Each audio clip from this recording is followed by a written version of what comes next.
सब्र में इतनी ताकत होती है, वो सताने वाले की बुनियाद हिला देता है। राम राम जी सारों, आई होप उम्मीद करती हूँ आप सब अपने घर में अच्छे हों, मैं भी अच्छी हूँ। आज जाना पड़ा हॉस्पिटल, आप आगे व्लॉग में चलकर देख ही सकते हैं। तो सुबह उठ गई थी, डेली रूटीन की तरह लग गए थे कामों में। ताजे पानी की बाल्टी भर ली थी मैंने और ले ली थी दवाई वगैरह, नहा धोकर मैं आ गई थी। आप सब देख सकते हैं। फिर मैंने सब्जी में तड़का लगा दिया था। आज बनी थी घी और दाल, आप सब देख ही सकते हैं। हमारे बच्चे तो सारी सब्जियां खा ही लेते हैं। और फिर सब्जी बन रही थी, साइड में बैठकर बेटी पढ़ रही थी, मैं लग गई थी दूसरे कामों में, आप सब देख ही सकते हैं।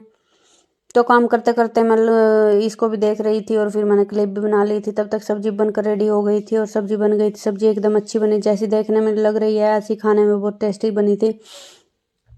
तो फिर बेटी चली गई थी लॉक खोलकर दूध लेने के लिए। ये दूध लेकर आ गई थी और ये दूध सॉरी नहीं लेके आई थी, लॉक तो इसने खोल दिया था। फिर चाय भी बनकर हो गई थी रेडी और चाय मैंने कम कर दी थी, उबलने के लिए छोड़ दी थी। जब अच्छी तरह उबल गई थी तो बच्चों को दे दी थी। बच्चे नाश्ते में लिए थे बिस्किट वगैरह, किसी को मटर किसी को मट्ठी। तो बेटा मुझसे कंघी करवा रहा था, ये कंघी लेके आ जाता है। अब ये खुद तो करता है बट ये पीछे से नहीं कंघी करता है, मुझसे करवा के सेटिस्फेक्शन मिलती है इसको। और मुझे भी अच्छा लाड आता है जब ये मेरे पास आता है। रात तो मेरे बेटे को बहुत ज़्यादा चोट लग गई। बच्चों की वैन आ गई थी तो फिर बच्चे जाने लगे थे स्कूल। इनको मैं गेट तक छोड़कर ही आती हूँ लगभग, मतलब है मेरी आदत। और अगर मैं ज़्यादा बिजी नहीं हूँ तो मैं ज़रूर इनको गेट तक ज़रूर छोड़कर आती हूँ और टाटा बाय बाय बोलकर आती हूँ। टाटा बाय बाय इनको बोलकर मैं आ गई थी अंदर। मंदिर में धूप लगा दी थी, तब मैंने क्लिप नहीं बनाई, ध्यान ही नहीं रहा। और फिर सुबह जल्दी जल्दी में बस ऐसे ही। और फिर रात तो मेरे बेटे को चोट लगी बहुत ज़्यादा, बेचारा बहुत रोया।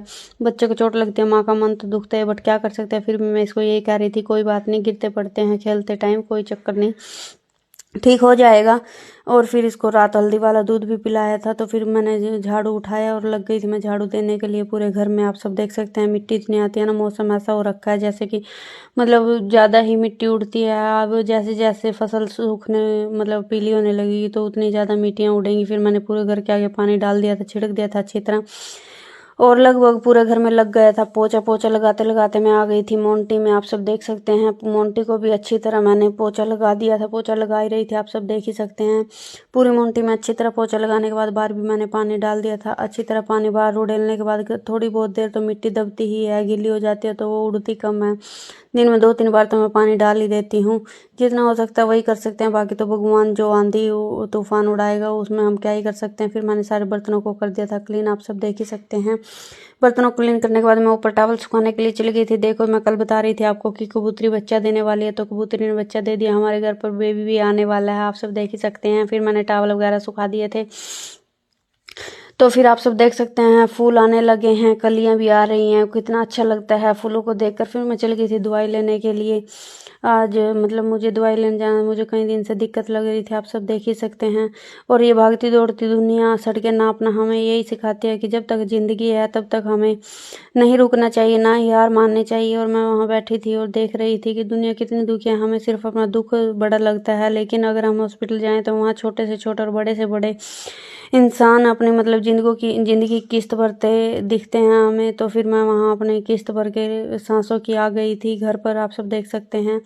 और इतनी गर्मी हो रही थी ना और कुछ धूल मिट्टी इतनी उड़ती है, मैं बहुत थक गई थी और आ गई थी घर। आप सब देख सकते हैं मिट्टी डल रही थी और फिर ट्रैली पे ट्रैली आ रही थी तो मैं भी लेटी भी, बट मुझे नींद ही नहीं आ रही है 2-3 दिन से। फिर मैं उठ ही गई थी क्योंकि मेरा कस्टमर भी आना था। बेचैनी एक उलग सिर लगी रहती है कि किसी ने आना है। तो फिर मैंने उसका किया फेशियल, आप सब देख सकते हैं। वो कितने सेटिस्फाई थी, उन्हें खुद ही वीडियो बना ली। मैंने बोला मुझे भी डाल देना वीडियो। उसका फेशियल किया, फेशियल करने के बाद मैं फिर चली गई थी बाहर। बाहर मिट्टी का डूल लगा हुआ था, काफ़ी देर खड़ी रही। वेट करने के बाद मैंने सोचा कब तक खड़ी रहूँगी, बच्चे भी लाने हैं। मैं बच्चों को लेने चली गई थी, वैसे ही स्कूटी बड़ी मुश्किल से निकाली और फिर मैं आ गई थी बच्चों को लेकर, आप सब देख ही सकते हैं। बेटी टेढ़ा मुँह कर रही थी, मैंने भी कर दिया, मैं कौन सा इन बच्चों से कम हूँ। फिर आंटी आ गई थी थ्रेडिंग वगैरह कराने के लिए। आंटी की मैंने थ्रेडिंग की अच्छी तरह, बहुत ज़्यादा काफ़ी ग्रोथ हो रखी थी। और फिर आंटी कह रहे हाथों पर ब्लीच भी कर। तो मिलते हैं जी एक न्यू व्लॉग के साथ। और राम राम जी सारों ने। कल अगर व्लॉग अच्छा लगा हो तो शेयर ज़रूर करें।